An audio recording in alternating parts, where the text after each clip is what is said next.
Vishwavani TV special ಅರ್ಪಿಸುವ ಜ್ಯೋತಿಷ್ಯ ಕಾರ್ಯಕ್ರಮಕ್ಕೆ ತಮ್ಮೆಲ್ಲರಿಗೂ ಆತ್ಮೀಯವಾದ ಸ್ವಾಗತ. ನಾನು ಸ್ವಾತಿ ಕೃಷ್ಣ. ಮನುಷ್ಯನಿಗೆ ಕನಸು ಬೀಳೋದು ಸಹಜವಾಗಿರುವಂತಹ ಪ್ರಕ್ರಿಯೆ. ಈ ಕನಸು ಬೀಳೋದ್ರ ಹಿಂದೆ ಏನಾದ್ರೂ ಕಾರಣ ಇದೆಯಾ, ಅಥವಾ ಇದು ಏನಾದ್ರೂ ಮುನ್ಸೂಚನೆಯನ್ನ ನೀಡುತ್ತಾ? ನಮ್ಮ ರಾಶಿ ಫಲಗಳಿಗೂ ಕನಸುಗಳಿಗೂ ಏನಾದ್ರೂ ಸಂಬಂಧ ಇದೆಯಾ? ಈ ಕುರಿತು ವಿಸ್ತೃತವಾದ ಮಾಹಿತಿಯನ್ನು ನೀಡಲಿಕ್ಕೆ ಇವತ್ತು ನಮ್ಮ ಜೊತೆ ಭಾರತೀಯ ಜ್ಯೋತಿಷ್ಯ ವಿಜ್ಞಾನ ಸಂಶೋಧಕರಾಗಿರುವಂತಹ ಮಹಾಬಲಮೂರ್ತಿ ಕೋಡ್ಲಕೆರೆ ಅವರಿದ್ದಾರೆ. ಬನ್ನಿ, ಅವರಿಗೆ ಕಾರ್ಯಕ್ರಮಕ್ಕೆ ಸ್ವಾಗತಿಸ್ತಾ ನಮ್ಮ ಕಾರ್ಯಕ್ರಮನ ಶುರು ಮಾಡೋಣ. ಸರ್ ನಮಸ್ತೆ, ಕಾರ್ಯಕ್ರಮಕ್ಕೆ ಸ್ವಾಗತ ನಿಮ್ಗೆ. ಈಗ ಮುಂದಿನ ರಾಶಿ ವೃಷಭ ರಾಶಿ. ಈ ಹಿಂದಿನ ಸಂಚಿಕೆಯಲ್ಲೆಲ್ಲ ನೀವು ನಮ್ಗೆ ಈಗ ಪ್ರತಿ ರಾಶಿ ಫಲಕ್ಕೂ ಶನಿ ಯಾವಾಗ ಪ್ರವೇಶ ಆಗುತ್ತೆ, ಮತ್ತೆ ಮಾಟ ಮಂತ್ರಗಳು ಯಾವ ರಾಶಿಯವರಿಗೆ ಪರಿಣಾಮ ಉಂಟಾಗೋದಿಲ್ಲ, ಇದ್ರ ಬಗ್ಗೆ ಸಾಕಷ್ಟು ಮಾಹಿತಿಯನ್ನ ನೀಡಿದ್ದೀರಾ. ಆದ್ರೆ ಇವತ್ತಿನ ವಿಷಯ ಹೊಸ್ತು ವಿಷಯ. ಯಾಕಂದ್ರೆ ಕನಸುಗಳಿಗೂ ಮತ್ತು ರಾಶಿ ಫಲಗಳಿಗೂ ಸಂಬಂಧ ಇದೆಯಾ ಅಂತ ಹೇಳುವಂತದ್ದು ಬಹುಶಃ ಯಾರಿಗೂ ಅಷ್ಟೊಂದು ಊಹಿಸ್ಲಿಕ್ಕೆ ಸಾಧ್ಯನೇ ಇಲ್ಲ. ನನ್ಗೂ ಹೊಸ ವಿಷಯ ಇದು. ಈಗ 12 ರಾಶಿ ಫಲಗಳಿಗೆ ಕನಸುಗಳು ಯಾವ ರೀತಿ ಸಂಬಂಧವನ್ನ ಬೀರುತ್ತೆ? ಈಗ ವೃಷಭ ರಾಶಿ ಬಗ್ಗೆನೂ ಮಾತಾಡಿ, ಮತ್ತೆ ಇದ್ರ ಬಗ್ಗೆನೂ ಮಾತಾಡೋದಾದ್ರೆ. ಅದು ಕನಸುಗಳ ವಿಚಾರದಲ್ಲಿ ಒಂದೇ. ಏನು, ಎಲ್ಲರಿಗೂ ಕನಸುಗಳು ಮನಸ್ಸನ್ನ ಮುದಗೊಳಿಸುವಂತಹ ಕನಸುಗಳು. ಮನಸ್ಸಿನ ಮುದಗೊಳಿಸುವಿಕೆ ಕನಸುಗಳ ನಂತರದಲ್ಲಿ ಕನಸಿನಿಂದ ಎಚ್ಚರವಾದಾಗ ತಿರುಕನೋರ್ವ ನೂರ ಮುಂದೆ ಮುರುಕು ಧರ್ಮಶಾಲೆಯಲ್ಲಿ ತಿರುಕನ ಕನಸಿನ ಒಂದು ಚಿತ್ರಣವನ್ನು ನಾವು ಕೇಳಿದ್ದೇವೆ. ಅಂದರೆ ಅವನಿಗೆ ತಾನು ಪುರದ ರಾಜ ಸತ್ತಲವಗೆ ವರಕುಮಾರರಿಲ್ಲದಿರಲು, ಅಂದರೆ ಅವನು ಕನಸು ಕಾಣ್ತಾ ಇರುವಂಥದ್ದೇನು, ಅವನಿರುವಂತಹ ಆ ಒಂದು ಊರಿನ ರಾಜನಿಗೆ ಮಕ್ಕಳಿಲ್ಲದೆ ಹೋದಾಗ ಆನೆಯ ಮೂಲಕವಾಗಿ ಆನೆ ಯಾರಿಗೆ ಮಾಲೆ ಹಾಕತ್ತೋ ಅವರು ರಾಜರಾಗಬೇಕು ಅಂತ ಒಂದು ಕಟ್ಟಳೆ ಮಾಡ್ತಾರೆ. ಈ ತಿರುಕನಿಗೆ ಬಿದ್ದ ಕನಸಿನಲ್ಲಿ ತಿರುಕನಿಗೆ ಅದು ಹಾಕ್ಬಿಡತ್ತೆ. ಆಗ ಅವನು ಏನಾಗ್ತಾನೆ, ಅತ್ಯಂತ ಅದ್ಭುತವಾದಂತಹ ಸುಖದಲ್ಲಿ ಇರುವಂತಹ ಸಂದರ್ಭದಲ್ಲಿ ವೈರಿಗಳು ದಂಡೆತ್ತಿ ಬಂದಂತಹ ರೀತಿಯ ವಿಚಾರ ಅವನಿಗೇನಾಗುತ್ತೆ, ಕನಸು ಬಿಡುತ್ತೆ. ಕನಸಿನಲ್ಲೇ ಇನ್ನೊಂದು ಕನಸು, ವೈರಿಗಳಿಗೆ ಬಂದಿದ್ದಾರೆ, ಅಥವಾ ಕನಸಲ್ಲದೆ ಹೋದರೂ ವಾಸ್ತವ ಯಾರೋ ಬಂದು ಹೇಳ್ತಾರೆ ವೈರಿಗಳ ದಂಡು ಬಂದಿದೆ ನಮ್ಮನ್ನು ಆಕ್ರಮಣ ಮಾಡಲಿಕ್ಕೆ, ಎಚ್ಚರ ಆಗ್ಬಿಡತ್ತೆ. ಆಗ ನೋಡಿದರೆ ಆ ವೈಭವ ಇದು ಎಲ್ಲ ಹೋಗಿ ಅಲ್ಲಿರುವಂಥದ್ದೇನೋ ಅವನು ಮುರುಕ ಧರ್ಮಶಾಲೆಯಲ್ಲೇ ಇರ್ತಾನೆ. ಹಾಗೆ ಇದು ಕನಸಿನ ವಿಚಾರ ಕವಿತೆಯ ಮೂಲಕವೋ ಕಥೆಯ ಮೂಲಕವೋ ಹೇಳಬಹುದೇ ವಿನ, ನೀವು ಹೇಳಿದ ಹಾಗೆ ಇದು ಪ್ರತಿ ರಾಶಿಯವರಿಗೂ ಕೂಡ ಇದು ಅನ್ವಯವಾಗುವಂಥ ರೀತಿಯಲ್ಲಿ ನಾವು ಇತ್ತೀಚಿನ ಕೆಲವು ಸಂದರ್ಭಗಳಲ್ಲಿ ನಾನು ವಿಶೇಷವಾಗಿ ಈ ಒಂದು ಜ್ಯೋತಿಷ್ಯವನ್ನು, ಭಾರತೀಯ ಜ್ಯೋತಿಷ್ಯವನ್ನು ನಾನು ಸ್ಟಡಿ ಮಾಡ್ತಾ ಇರುವಂಥದ್ದೇ ಹ್ಯೂಮನ್ ಸೈಕಾಲಜಿ ಬಗ್ಗೆ. ನನಗೆ ಅವರಿಗೆ ಶನೈಶ್ಚರ್ನಿಂದ ಶನಿ ಕಾಟದಲ್ಲಿ ಈ ತೊಂದರೆ ಆಯಿತು, ಅಥವಾ ಇವರಿಗೆ ಈ ಪಿತೃದೋಷ ಇದೆ, ಅಥವಾ ಇವರಿಗೆ ಸರ್ಪದೋಷ ಇದೆ, ಇವೆಲ್ಲ ಸರಿ ಕೇಳಲಿಕ್ಕೆ ಬಂದಾಗ ನಾನು ಅದನ್ನು ಹೇಳಲೇಬೇಕಾಗತ್ತೆ. ಆದರೆ ನನಗಿರುವಂಥ ಕುತೂಹಲ, ಯಾಕೆ ತೆಂಡೂಲ್ಕರ್ ಆದಂಥ ಬ್ಯಾಟ್ಸ್ಮನ್ ಆಗ್ತಾನೆ, ಯಾಕೆ ವಿನೋದ್ ಕಾಂಬ್ಳಿ ಅಂತ ಒಂದು ಹಂತಕ್ಕೆ ತಲುಪಬಹುದಾದಕ್ಕೆ ಅವಕಾಶ ಬರುತ್ತೆ? ಎಲ್ಲಿ ನಮ್ಮ ದಾರಿಗಳು ಯಾವುದು ಎಲ್ಲೋ ಸುಸೂತ್ರವಾಗಿ ಹೋಗ್ತಾ ಇರುವಂಥ ಒಂದನ್ನು ತೋರಿಸುತ್ತೆ. ಇನ್ನೊಂದು ಕಡೆ ನಾವು ಎಲ್ಲೋ ಸುಸೂತ್ರವಾದದ್ದು ಅಂತ ತಿಳಿದ್ರೂ ಕೂಡ ಸುಸೂತ್ರವಲ್ಲವೇನೋ ಇದು ಅನ್ನುವಂತಹ ಆ ಒಂದು ದುರ್ಭರವಾದ ಸ್ಥಿತಿಗೆ ತಲುಪ್ತೇವೆ. ಹಾಗಾಗಿ ಇದು ಅಷ್ಟೇ ಅಲ್ಲ, ನಾವು ಹೇಳ್ತಾ ಇರ್ತೀವಿ ಏನು, ಕಾಮ ನಾವು ಅರಿಷಡ್ ವರ್ಗಗಳ ಬಗ್ಗೆ ನಾವು ಏನು ಹೇಳ್ತಾ ಇರ್ತೇವೆ, ಕಾಮದ ಬಗ್ಗೆ ಹೇಳ್ತೇವೆ, ಮದದ ಬಗ್ಗೆ ಹೇಳ್ತೇವೆ, ಮಾತ್ಸರ್ಯದ ಬಗ್ಗೆ ಹೇಳ್ತೇವೆ. ಇವೆಲ್ಲವೂ ಇಲ್ಲ ಅಂತ ಆದರೆ ಮನುಷ್ಯ ಕೇವಲ ಋಷಿ ಆಗ್ಬಿಡ್ತಾನೆ. ಯಾವುದೋ ಒಂದು ಮರದ ಕೆಳಗೆ ಹೋಗಿ ಧ್ಯಾನದಲ್ಲಿ ನಿರತನಾಗಬೇಕು. ನಮ್ಮಲ್ಲಿರುವಂತಹ ಯಾವುದೋ ಒಂದು ಕಾಮ ಏನೋ ಒಂದು ಅಳತೆಯನ್ನು ದಾಟಿ ಹೋಗಬಾರ್ದು. ಮತ್ಸರ ಏನೋ ಯಾವುದೇ ರೀತಿಯ ಮತ್ಸರದ ಅಳತೆಯೂ ಇರಲೇಬಾರದು. ಆದರೆ ಆ ಒಂದು ಕಾಂಪಿಟಿಷನ್ ಬಗ್ಗಾಗಿ ಒಬ್ಬಳನ್ನ ದಾಟಿ ನಾನು ಮುಂದೆ ಹೋಗ್ತೇನೆ ಈ ಸಾಧನೆಯ ಮೂಲಕ ಅನ್ನುವಂಥ ಮತ್ಸರ ಇರಲಿ. ಆದರೆ ಆ ನಮ್ಮ ಮತ್ಸರದಿಂದಾಗ ಅವರಿಗೆ ಹಾನಿ ಮಾಡುವಂಥ ಮತ್ಸರ ನಾನು ಹೇಳುವಂಥದ್ದು. ಈ ಒಂದು ಅರಿಷಡ್ ವರ್ಗಗಳು ಇರುವ ಸಂದರ್ಭದ ರೀತಿಗೆ ಇದು ಅತಿರೇಕವಾದಾಗ ಏನಾಗ್ತವೆ, ಅವು ಕನಸಿನ ರೂಪದಲ್ಲಿ ಬರ್ತವೆ ಅನ್ನುವಂಥದ್ದು ಸಹಜವಾದದ್ದೇ. ಆದರೆ ಈ ರೀತಿ ಯಾಕೆ ಆ ಮತ್ಸರ ಅವನಲ್ಲಿ ಜಾಸ್ತಿ ಆಗತ್ತೆ ಅನ್ನುವಂಥದ್ದು, ನಾನು ಒಬ್ಬ ವ್ಯಕ್ತಿಯ ಬಗ್ಗೆ ತಿಳಿಯಬಹುದಾದಂಥ ಕುತೂಹಲ ನನಗೆ ಜಾತಕದ ಮೂಲಕವಾಗಿ ಸಿಗತ್ತೆ. ಜಾತಕದಲ್ಲಿ 100% ಸಿಗತ್ತೆ. ಅದು ಜಾತಕದಲ್ಲಿ ಮತ್ತೇನೂ ಸಿಗದೆ ಹೋದರೂ ಪರವಾಗಿಲ್ಲ, ಒಬ್ಬ ವ್ಯಕ್ತಿಯ ಅವನ ಏನು ಗುಣಧರ್ಮಗಳ ಬಗೆಗೆ, ಅವನ ವ್ಯಕ್ತಿತ್ವದ ಬಗೆಗೆ, ಅವನಲ್ಲಿ ಅಡಕವಾಗಿರಬಹುದಾದ ದೈವತ್ವ, ಅವನಲ್ಲಿ ಅಡಕವಾಗಿರಬಹುದಾದ ಮನುಷ್ಯತ್ವ, ಅವನಲ್ಲಿ ಅಡಕವಾಗಿರಬಹುದಾದ ರಾಕ್ಷಸತನ, ಇವೆಲ್ಲವನ್ನೂ ನಾವು ಸ್ವಲ್ಪ ವಿಶ್ಲೇಷಣೆ ಟು ದಿ 100% ಅಂತ ಹೇಳದೆ ಅಲ್ಲದೆ ಹೋದರೂ ಅಬೌವ್ 90% ಖಂಡಿತವಾಗಿ ನಾವು ಊಹಿಸ್ಬೋದು. ಇಂತಹ ಸಂದರ್ಭದಲ್ಲಿ ವೃಷಭ ರಾಶಿಯವರಿಗೆ ಕನಸಿನ ಬಗ್ಗೆ ಕೇಳ್ತಾ ಇದ್ದೀರಿ. ಕನಸಿನ ಸಂದರ್ಭದಲ್ಲಿ ನೀವು ಅದು ಬಹಳ ಒಳ್ಳೆಯ ಪ್ರಶ್ನೆ ಎತ್ತಿದ್ರಿ. ಏನು?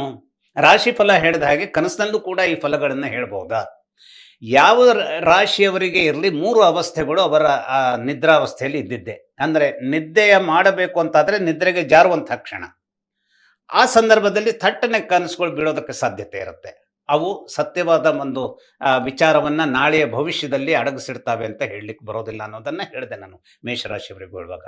ಸುಷುಪ್ತಾವಸ್ಥೆಯಲ್ಲಿ ಬೀಳುವಂತಹ ಕನಸುಗಳು ವೃಷಭ ರಾಶಿಯವರಿಗೆ ವಿಶೇಷವಾಗಿ ಅನುಕೂಲವಾಗುವಂತಹದ್ದು, ಶುಕ್ರನಿಂದಲೇ ಅನುಕೂಲ ಸ್ಥಿತಿ ಬರುವಂತಹದ್ದು ಅವನಿಗೆ ಕನಸು ಸತ್ಯವಾಗಬೇಕಾದಂತಹ ಕನಸುಗಳು. ಹಾಗಾದ್ರೆ ವೃಷಭ ರಾಶಿಗೆ ಸತ್ಯವಾಗಬಹುದಾದಂತಹ ಕನಸುಗಳ ಬಗ್ಗೆ ವೃಷಭ ರಾಶಿಯವನಿಗೆ ಇರಬಹುದಾದಂತಹದ್ದೇನು, ಈ ಜೀವನದ ಸಂದರ್ಭದ ಏನು ಲಕ್ಸುರೀಸ್ ಏನಿದೆ ಅದನ್ನ ನಾನು ಎಷ್ಟರ ಮಟ್ಟಿಗೆ ಸಾಧಿಸಿಕೊಳ್ಳಬಲ್ಲೆ.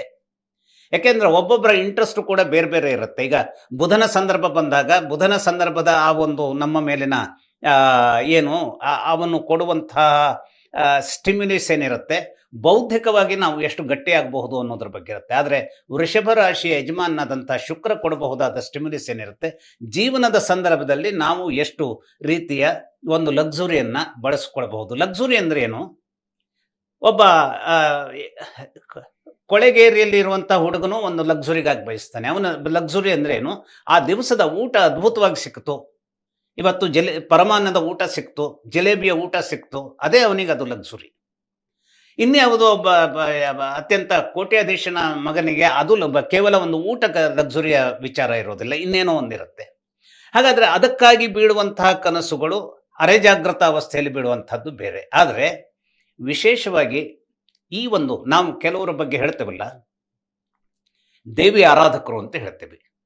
ಹಾಗಾದ್ರೆ ದೇವಿ ಆರಾಧನೆ ಅಂತಂದ್ರೆ ಆ ಆರಾಧನೆ ಅಂದ್ರೆ ಏನು? ಈಗ ನಾನು ದೇವಿಯ ಯಾವುದೋ ಒಂದು ಕಾಳಿಕಾ ದೇವಿಯನ್ನು ಅಥವಾ ಯಾವುದೋ ಒಂದು ಭದ್ರಕಾಳಿಯನ್ನು, ದುರ್ಗಾ ದೇವಿ ನಾನು ನಮಸ್ಕಾರ ಮಾಡ್ತೇನೆ, ಅದು ಒಂದು ಆರಾಧನೆಯೇ. ಹಾಗಾದ್ರೆ ಆರಾಧಕರ ಮೂಲಕವಾಗಿ ವಿಶೇಷವಾದಂತಹ ಶಕ್ತಿ ಅವರಿಗೆ ಹೇಗೆ ಸಿಗತ್ತೆ? ನಾವಿವತ್ತು ಅವಧೂತ ಪರಂಪರೆಯನ್ನು ಇದನ್ನು ಮಾಡುವಾಗ ಅವಧೂತ ಪರಂಪರೆಯ ಜನ ಏನ್ ಮಾಡ್ತಾರೆ, ಶಕ್ತಿ ದೇವತೆಗಳನ್ನು ಅವರು ಆರಾಧಿಸ್ತಾರೆ. ದೇವಿಯನ್ನು ಆರಾಧಿಸ್ಬಹುದು, ಮಾರುತಿಯನ್ನು ಆರಾಧಿಸಬಹುದು, ಗಣೇಶನನ್ನ ಆರಾಧಿಸಬಹುದು. ಶ್ರೀರಾಮನ ಆರಾಧನೆಯು ಕೂಡ ಒಂದು ರೀತಿಯ ಶಕ್ತಿಯ ಸಂಚಯನಕ್ಕೆ ಬೇಕಾದಂತಹ ಮೂಲದ್ರವ್ಯವಾಗಿ ನಿಲ್ತದೆ ಅಂತ ನಮ್ಮ ಶಾಸ್ತ್ರಗಳು ಹೇಳ್ತವೆ. ಹಾಗೆಯೇ ಇನ್ನೂ ವಿಚಿತ್ರವಾದಂತಹ ರೀತಿಯಲ್ಲಿ ತಮ್ಮ ಶಕ್ತಿಯ ಸಂಚಯನಕ್ಕೆ, ಯಾಕೆಂದ್ರೆ ವಾಮಾಚಾರ ಅನ್ನುವಂಥದ್ದನ್ನು ಹೇಳ್ತೇವೆ. ವಾಮಾಚಾರ ಅಂತಂದ್ರೆ ಅದು ಈ ಬ್ಲ್ಯಾಕ್ ಮ್ಯಾಜಿಕ್ ಅಲ್ಲ. ನಾವು ಮಾಡುವಂತಹ ಪೂಜೆಯೇ ಎಡಗೈಯಲ್ಲಿ ನಡೆಸುವಂತಹದ್ದು. ಎಡಗೈಯ ಸಂದರ್ಭದಲ್ಲಿ ಏನಾಗುತ್ತೆ, ಕೆಲವರು ಸಂಪೂರ್ಣ ವಿವಸ್ತ್ರರಾಗಿ ಅವರ ಪೂಜೆಗಳನ್ನು ನೆರವೇರಿಸ್ತಾರೆ. ಆ ಸಂದರ್ಭದಲ್ಲಿ ತಮಗೇನೋ ಒಂದು ಶಕ್ತಿ ಜಾಗೃತ ಆಗ್ತದೆ ಅನ್ನುವಂಥದ್ದು. ಈಗ ನಾವೇ ಒಂದು ಯಾರೂ ಇಲ್ಲದ ಮನೆಯಲ್ಲಿ ಕೂತ್ಕೊಂಡಾಗ ನಮಗೇನಾಗುತ್ತೆ, ಏನೋ ಒಂದು ಶಕ್ತಿ ಇಲ್ಲಿ ತಿರುಗ್ತಾ ಇದೆ, ರೊಟೇಟ್ ಆಗ್ತಾ ಇದೆ ಅನ್ನೋ ಕಲ್ಪನೆ ಆಗಿ ಬರುತ್ತೆ. ಅಲ್ಲಿ ತಿರುಗ್ತಾ ಇದೆಯೋ ಇಲ್ಲೋ ಅನ್ನುವಂಥದ್ದು ವಾಸ್ತವ ಅಲ್ಲ, ಅಥವಾ ತಿರುಗುತ್ತಾನೂ ಇದ್ದಿರಬಹುದು. ಎಲ್ಲರೂ ಇರುವಾಗ ಕೇಳಿಸದೇ ಹೋದಂತಹ ಯಾವುದೋ ಒಂದು ಸದ್ದು ನಾವು ಒಬ್ಬರೇ ಇದ್ದಾಗ ಮನೆಯಲ್ಲಿ ಯಾಕೋ ಕೇಳಿಸ್ಕೊಳ್ತಾ ಹೋಗುತ್ತೆ. ಅದು ಭ್ರಮೆಯೋ ಅಥವಾ ವಾಸ್ತವೋ ಇದನ್ನ ಅರಿತುಕೊಳ್ಳಿಕ್ಕಾಗದೆ ಹೋದಂತಹ ಸ್ಟೇಜು. ಇಂತಹ ಸ್ಟೇಜು ವಿಶೇಷವಾಗಿ ವೃಷಭ ರಾಶಿಯವರಿಗೆ ಮುಖ್ಯವಾಗಿ ದೇವಿಯ ಮೂಲಕ, ಅಂದರೆ ಶುಕ್ರ, ಭಾರತೀಯ ಜ್ಯೋತಿಷ್ಯ ವಿಜ್ಞಾನದ ಪ್ರಕಾರ ಶುಕ್ರ ಅನ್ನುವಂಥದ್ದು ಅದು ದೇವಿಯ ಸ್ವರೂಪ. ಹಾಗಾಗಿ ಈ ದೇವಿಯ ಸ್ವರೂಪದ ಒಂದು ಶಕ್ತಿಯನ್ನು ಪಡೆದಿರಬಹುದಾದ ವೃಷಭ ರಾಶಿಯವರಿಗೆ ಸುಷುಪ್ತಾವಸ್ಥೆಯಲ್ಲಿ ಬರುವಂತಹ ಕನಸುಗಳು ನೆನಪಿಗೆ ಬಂದರೆ, ನಾನು ಆಗಲೇ ಹೇಳಿದ ಹಾಗೆ ಮೇಷರಾಶಿಯವರ ಬಗ್ಗೂ ಹೇಳಿದೆ, ಸುಷುಪ್ತಾವಸ್ಥೆಯಲ್ಲಿ ಬರುವಂತಹ ಕನಸುಗಳನ್ನು ನೆನಪಿಸ್ಕೊಡುವಂತಹದ್ದು ಕಷ್ಟ. ಒಮ್ಮೆ ಏನಾಗುತ್ತೆ, ಎಚ್ಚರ ಆದಾಗ ಕೆಲವೊಂದು ಸಲ ನೆನಪಿರುತ್ತೆ ಕನಸು. ನೆನಪಿದ್ರೆ 5 ನಿಮಿಷದಲ್ಲಿ ಆ ಕನಸು ಮರೆತು ಹೋಗುವಂತಹ ಒಂದು ಸ್ಟೇಜು ಬರುತ್ತೆ. ಯಾಕೆಂದ್ರೆ ಅದು ಸರ್ರನೆ ನಿದ್ದೆಯಿಂದ ಜಾರಿ ನಮ್ಮ ಇನ್ನೇನು ನಾವು ಜಾಗೃತಾವಸ್ಥೆಗೆ ಬರ್ತೇವೆ ಅಂತದ್ದಾದಾಗ ಬಂದ ಕನಸುಗಳೆಲ್ಲ ಅವು ಸರ್ರನೆ ಸುಷುಪ್ತಾವಸ್ಥೆಯಲ್ಲಿದ್ದಾಗೂ ನಾವು ವಾಸ್ತವಕ್ಕೆ ಬಂದ್ಬಿಡ್ತೇವೆ. ಅಂತಹ ಸಂದರ್ಭದಲ್ಲಿ ಆ ಒಂದು ಯಾವುದೋ ಒಂದು ಎಳೆ ನಮಗೆ ನೆನಪಾಗತ್ತೆ, ಆದ್ರೆ ಸರ್ರನೆ ಮರೆತು ಬಿಡ್ತೇವೆ. ಆದರೆ ಈ ವೃಷಭ ರಾಶಿಯವರಿಗೆ ಏನಾಗುತ್ತೆ, ಸರ್ರನೆ ಮರೆತು ಹೋದಂತಹದ್ದಾದ್ರೂ ಕೂಡ ಯಾವುದೋ ಒಂದು ಸ್ಟೇಜ್ನಲ್ಲಿ ಅವರಿಗೆ ಮತ್ತೆ ನೆನಪಾಗತ್ತೆ, ಈ ಕನಸನ್ನು ನಾನು ಕಂಡಿದ್ದೆ. ಹಾಗಾದ್ರೆ ಆ ಕನಸು ಕೆಲವೊಂದು ವಿಚಾರವನ್ನ ಏನನ್ನ ಅದು ಎನಲೈಸ್ ಮಾಡಲಿಕ್ಕೆ ಅವಕಾಶವನ್ನು ಕೊಡುತ್ತೆ. ಅಂತಹ ಕನಸುಗಳು ವೃಷಭ ರಾಶಿಯವರಿಗೆ ವಾಸ್ತವ ಆಗೋದಕ್ಕೆ ಸಾಧ್ಯತೆ ಇರುತ್ತೆ. ಅಷ್ಟೇ ಅಲ್ಲ, ಇವರು ಬುಧನ ಒಂದು ಶಕ್ತಿಯುತವಾದಂತಹ ಸಂಯೋಜನೆಯನ್ನು ಇವರ ಜಾತಕದಲ್ಲಿ ಇಟ್ಟುಕೊಂಡು, ಅಂದರೆ ಇವರ ಜಾತಕದಲ್ಲಿ ಇದೆ ಅಂತಾದರೆ, ಬೇರೊಬ್ಬರ ಕನಸನ್ನು ಕೂಡ ಎನಲೈಸ್ ಮಾಡುವಂತಹ ಶಕ್ತಿಯನ್ನು ಆ ಒಂದು ದೇವಿಯ ಶಕ್ತಿಯಿಂದ, ದೇವಿಯ ಆರಾಧನಾ ಶಕ್ತಿಯಿಂದಾಗಿ ಇವರು ಪಡ್ಕೊಳ್ಳೋದಕ್ಕೆ ಸಶಕ್ತರಾಗ್ತಾರೆ. ಅಥವಾ ಇವರು ಆರಾಧನೆಯನ್ನು ಮಾಡಲಿ ಅಥವಾ ಬಿಡಲಿ, ಶುಕ್ರನ ಮೂಲಕವಾಗಿ ಇವರಿಗೆ ವಿಶೇಷವಾದಂತಹ ಆ ಶಕ್ತಿ ಇವರಿಗೆ ಒದಗಿರುತ್ತೆ. ಈಗ ನಮ್ಮಲ್ಲಿ ನಾವು ಆಶ್ಚರ್ಯಪಟ್ಟರೆ ಕೆಲವರು ಏನು ಮಾಡ್ತಾರೆ, ಈಗ ನೋಡಿ, ಕೆಲವರು ಚಿತ್ರಗಾರರಾಗ್ತಾರೆ, ಕೆಲವರು ಬಡಗಿಗಳಾಗ್ತಾರೆ, ಕೆಲವರು ಇಂಟೀರಿಯರ್ ಡೆಕೋರೇಷನ್ ಮಾಡ್ತಾರೆ, ಕೆಲವರು ಆ ಒಂದು ಟಿ ವಿಯನ್ನು ಅಸೆಂಬಲ್ ಮಾಡ್ತಾರೆ. ನಮಗೆ ಅವೆಲ್ಲ ಶಕ್ತಿ ಇದೆ ಅಂತಲ್ಲ, ನಾವೇನನ್ನೋ ಬರೀಬಹುದು, ಅಥವಾ ಜಾತಕವನ್ನು ಕಂಡ್ರೆ ಜಾತಕಗಳ ಗ್ರಹಗಳ ಮೂಲಕವಾಗಿ ಕೆಲವೊಂದನ್ನು ಅರ್ಥಕೊಳ್ಬಹುದು. ಹಾಗಾದರೆ ಈ ಶಕ್ತಿ ನನಗೆ ಯಾಕೆ ಬಂತು, ಇನ್ನೊಬ್ಬನಿಗೆ ಆ ಚಿತ್ರವನ್ನು ಬಿಡಿಸುವಂಥ ಶಕ್ತಿ ಯಾಕೆ ಬರುತ್ತೆ, ಇದು ಹೇಗೆ ಬರುತ್ತೆ ಅನ್ನೋದ್ರ ಬಗ್ಗೆ ಅದು ಗೊತ್ತಿಲ್ಲ. ಅದು ಆಮೇಲೆ ಜೆನೆಟಿಕ್ ಕೋಡ್ ಅಂತ ಹೇಳಿದ್ರು, ಅಂದರೆ ಅದು ಜೆನೆಟಿಕಲಿ ಬರುತ್ತೆ. ಜೆನೆಟಿಕಲಿ ಬರುತ್ತೆ ಹೇಳಾದ್ರೆ ಯಾವುದೋ ಒಂದು ಮೂಲದಲ್ಲಿ ಅದು ಎಲ್ಲಿಂದೋ ಬರಬೇಕಲ್ಲ ಅದು. ಹಾಗಾದ್ರೆ ಅದು ಎಲ್ಲಿಂದ ಬರುತ್ತೆ? ಅಲ್ಲಿ ಅನೇಕ ಇಪ್ಸ್ ಆ್ಯಂಡ್ ಬಟ್ಸ್ ಇರುತ್ತೆ. ಅದು ಯಾವುದ್ಯಾವುದೋ ಹಂತದಲ್ಲಿ ಅವು ದಾಟ್ಕೋತಾ ಹೋಗುತ್ತೆ. ಹಾಗೆಯೇ ಈ ದೇವಿ ಆರಾಧನೆಯನ್ನು ನಡೆಸಬಹುದಾದಂತಹ ವೃಷಭ ರಾಶಿಯ ಜನ ಸುಷುಪ್ತಾವಸ್ಥೆಯಲ್ಲಿ ಬಂದಂತಹ ಕನಸುಗಳಲ್ಲಿ ಅನೇಕರ ಯಾಕೆ ಕೆಲವರು ಕೇಳ್ತಾರೆ, ಯಾಕೆ ಸರ್ ಹೇಳ್ತಾರೆ, ಗುರೂಜಿ ಹೇಳ್ತಾರೆ, ಅವರಿಗೆ ಆ ಗೌರವದಿಂದ ಅವರ ಒಂದು ಸಂಬೋಧನೆಯನ್ನು ಮಾಡ್ತಾರೆ, ಯಾಕೆ ನನಗೆ ಯಾವ ಕಷ್ಟಗಳು ತೀರೋದೇ ಇಲ್ಲ, ನನಗೆ ಯಾವಾಗ ಇದು ಬರಬಹುದು? ಹಾಗಾದರೆ ಅವ್ರು ಯಾವುದೋ ಒಂದನ್ನು ದಿನ ಕನಸನ್ನು ಅವರು ಆ ವೃಷಭ ರಾಶಿಯವರು ಅದನ್ನು ನೆನಪಿಸ್ಕೊಂಡು ಹೇಳಿದಾಗ, ಆ ವೃಷಭ ರಾಶಿಯವರಿಗೂ ಕೂಡ ವೃಷಭ ರಾಶಿ ಜ್ಯೋತಿಷಿಯೇ ಅಕಸ್ಮಾತ್ತಾಗಿ ಸಿಕ್ಕರೆ ಅವರ ಆ ಕನಸಿನ ಅರ್ಥ ಏನು ಅನ್ನುವಂಥದ್ದಕ್ಕೆ ಅದನ್ನು ಒಡೆದು ಹೇಳೋದಕ್ಕೆ ಸಾಧ್ಯತೆ ಇರುತ್ತೆ.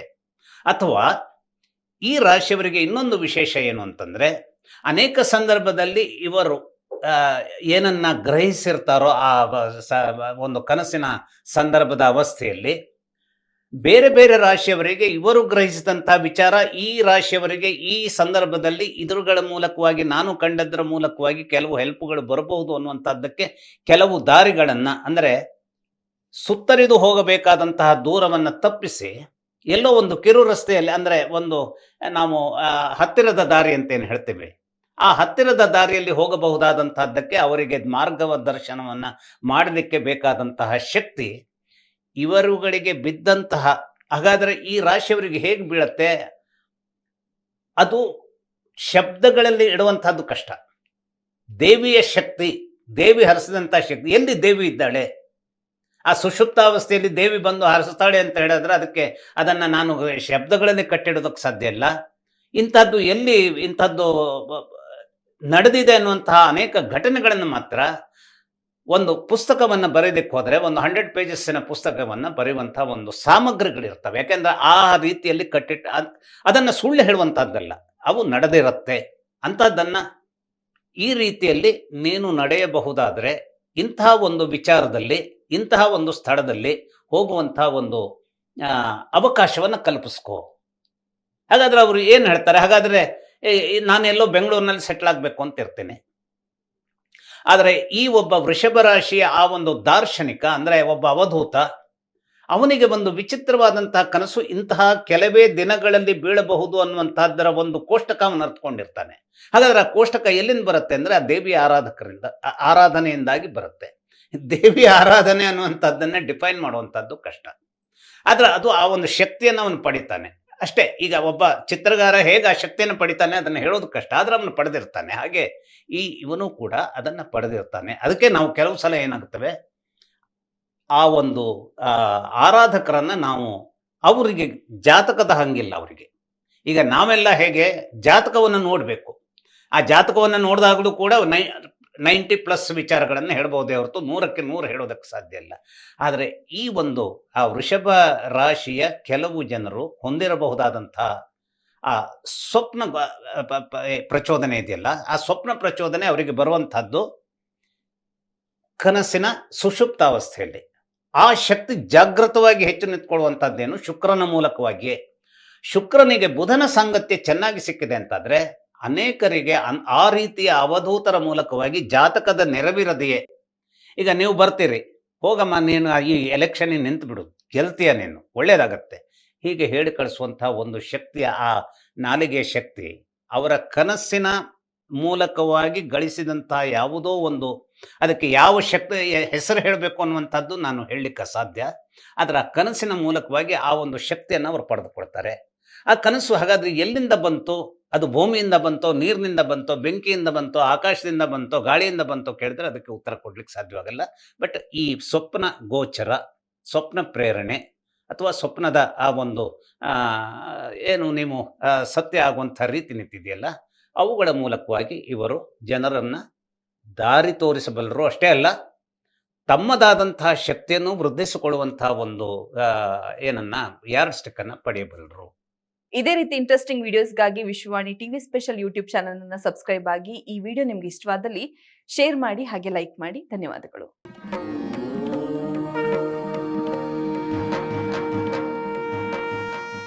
ನಿಮ್ಮ ಕುಟುಂಬಕ್ಕೊಂದು ಪರಿಪೂರ್ಣ ಯೂಟ್ಯೂಬ್ ಚಾನಲ್.